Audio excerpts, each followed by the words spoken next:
The music industry is a brutal game. Most artists rise and fall, trapped in unfair contracts and industry politics. But not Michael Jackson. He didn't just dominate the charts, he outsmarted the entire system. Labels couldn't control him. Executives couldn't manipulate him. Even when the industry turned against him, he played the game his way and won. But how did he do it? How did Michael Jackson make himself untouchable while other artists struggled to keep their earnings and careers intact? From owning his music to making the most legendary business moves in history, this is the story of how MJ flipped the script, outmaneuvered the industry, and left behind a billion-dollar legacy they never saw coming. And the craziest part? The industry didn't realize what he was doing until it was too late.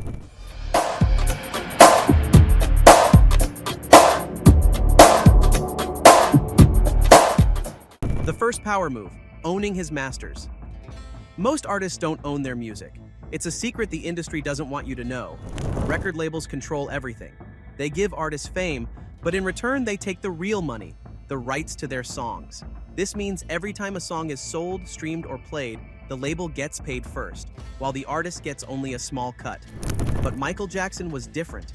He saw through the system and refused to be just another artist on a label's payroll. In the 1980s, after the success of Off the Wall, Michael renegotiated his contract with Epic Records, ensuring that he had greater creative and financial control over his music. Then came Thriller, the album that made him unstoppable. It sold so many copies, broke so many records that Michael had all the leverage. He wasn't just a superstar, he was a one-man industry. When most artists would be satisfied with fame, Michael made a move that changed everything. He fought for ownership of his masters. That meant every time his songs were played, he got paid, not just the label. It was unheard of at the time, and only the most powerful artists could even dare to ask for it. This was only the beginning. Soon, Michael wouldn't just own his music, he'd own other people's music too. And that's when things got serious. The Beatles catalog. Owning his own music was just the beginning. Michael Jackson was always thinking bigger. And in 1985, he made a move that shocked the entire music industry. It all started with a simple conversation. While working together on Say Say Say and The Girl Is Mine, Paul McCartney gave Michael a piece of advice. Music publishing is where the real money is. Paul had been quietly buying song catalogs, collecting royalties from music he didn't even write. Michael listened carefully. And then, he made one of the smartest business moves in music history. That same year, the ATV music catalog went up for sale, a goldmine of 4,000 songs, including nearly 250 Beatles classics like Yesterday, Let It Be, Help, The Long and Winding Road, and Michelle. But it wasn't just the Beatles. The catalog also included songs from Elvis Presley, Bruce Springsteen, the Rolling Stones, Cher, and Little Richard. It even came with a massive library of sound effects, something most people don't even know. Paul McCartney and other investors wanted the catalog, but Michael, he outbid them all. For $47.5 million, MJ became the owner of one of the most valuable music catalogs in history. Paul McCartney was furious. Their friendship never recovered. But Michael wasn't trying to betray Paul, he was simply playing the game smarter. He understood something that most artists never realized. Own the music and you own the industry. Every time a Beatles song played on the radio, got covered, or was used in a movie, Michael got paid. The same went for songs by other legendary artists. He had turned the industry's own system against them, securing a lifetime source of income that no record label could take from him. But the story didn't end there. The biggest label in the world, Sony, soon realized they had made a massive mistake and they weren't happy. Labels couldn't control him and they hated that. Record labels thrive on control. They sign artists, lock them into restrictive contracts, and take a massive cut of their earnings. Most musicians stay trapped in this system, unable to fight back. But Michael Jackson? He was different. By the late 1980s, MJ wasn't just the biggest artist in the world, he was also one of the richest. While other stars were dependent on their labels for money, Michael's ownership of the ATV catalog gave him an endless revenue stream. Every time a Beatles song played, a Rolling Stones track was covered, or an Elvis hit was licensed, Michael got a check. This made him a problem for the music industry. Labels prefer artists who need them, but Michael didn't need anyone. And then came Sony's biggest mistake. By the early 1990s, Sony was desperate to get its hands on Michael's catalog. It was too valuable, and they couldn't afford to let it stay in the hands of an artist they couldn't control. So they made a deal, one they thought would put them in charge. Sony offered Michael a partnership. They would merge their own publishing catalog with MJ's ATV Music, creating Sony ATV, one of the biggest music publishing companies in the world. The deal gave Sony 50% ownership of the catalog, but Michael still kept full control. At first, Sony thought they had won. They assumed Michael would eventually sell off his share, giving them full ownership. But instead, MJ used the partnership to grow his empire even further. As Sony ATV expanded, so did Michael's power in the industry. With his growing fortune, MJ continued buying up more assets, acquiring rights to even more music. He became an unstoppable force, one that record executives couldn't manipulate. And that's when the industry decided to fight back. The media turned against him. His radio play started dropping, and soon, things took a darker turn. Because when they couldn't control him financially, they tried to destroy him personally. The Tommy Mottola feud. By the early 2000s, Michael Jackson wasn't just a superstar, he was a threat to the music industry.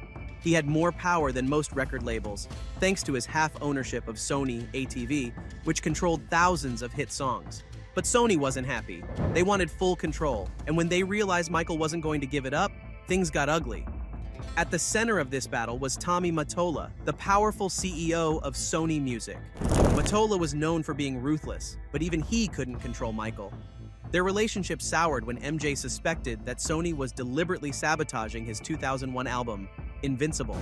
The album had no major tour, no big promotions, and Sony refused to finance MJ's planned short films, something they had always done in the past. Michael believed it was all part of a bigger plan. Sony wanted him in debt, forcing him to sell them his share of the Sony ATV catalog. And Michael? He fought back, publicly. At a press conference in 2002, MJ did something no artist had ever dared to do. He called out one of the most powerful music executives in the world. Standing in front of cameras, Michael called Tommy Mottola a racist and accused Sony of being corrupt. He claimed the industry was designed to keep black artists from owning their work, and that labels used unfair contracts to control musicians. The music world was shocked. No one had ever spoken against the industry like this, especially not someone as famous as Michael Jackson. But behind the scenes, the industry was already working against him. His music stopped getting radio play.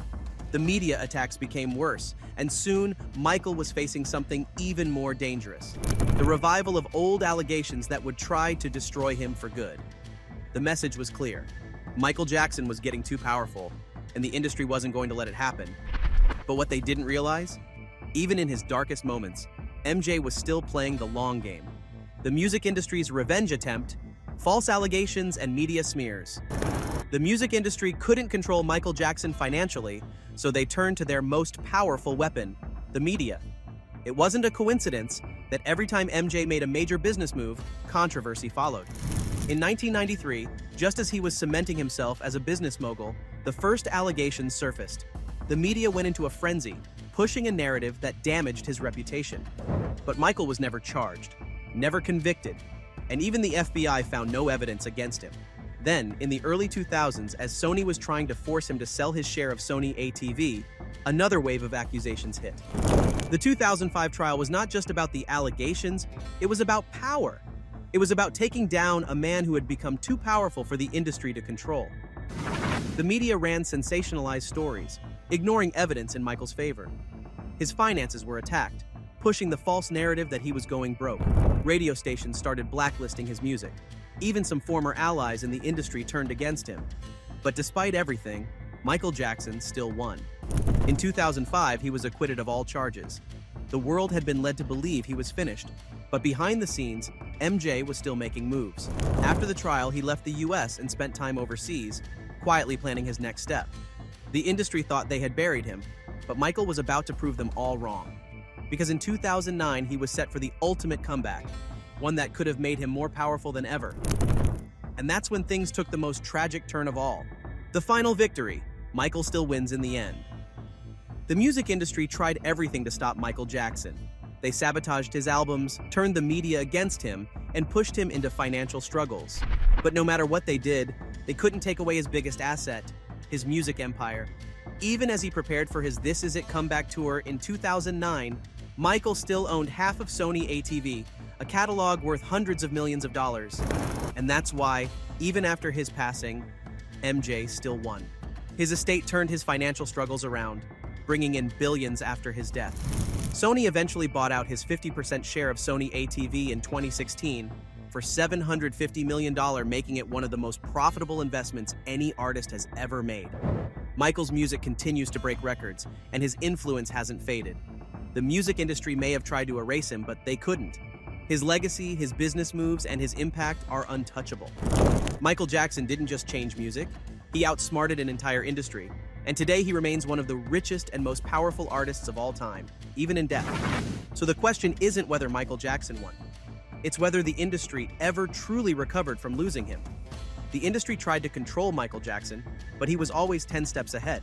He built an empire, played the game better than the labels, and left behind a legacy that's still generating billions. And now, the question is, do you think MJ was the smartest businessman in music history? Let us know in the comments.